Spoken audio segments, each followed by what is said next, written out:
however you want. The timeline is where you assemble and edit your video. At the top of the timeline, tick marks represent time in terms of minutes and seconds.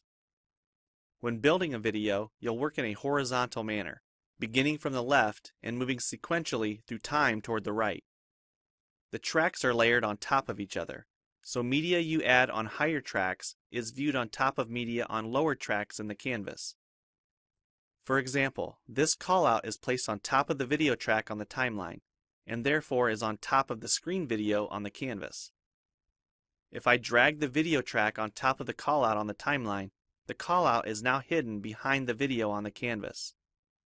Use the zoom slider to magnify the view of the timeline. This is very helpful when making precise cuts and selections, like removing ums in your audio. New media can be dragged and dropped on an existing track, or a new track is automatically created when media is dropped at this location at the top of the timeline. To change the position of a clip on the timeline, just drag it.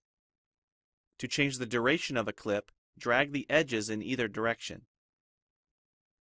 An important part of the timeline is the playhead. To view your video, click play. Notice how the video and the timeline's playhead stay in sync. Click anywhere along the timeline and the playhead moves to that point.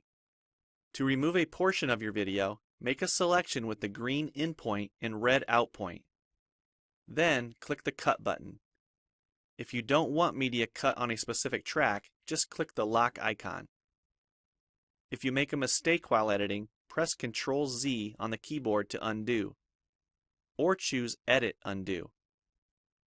Double-click the playhead to deselect. Next, we'll look at the clip bin in the library. The clip bin holds recordings,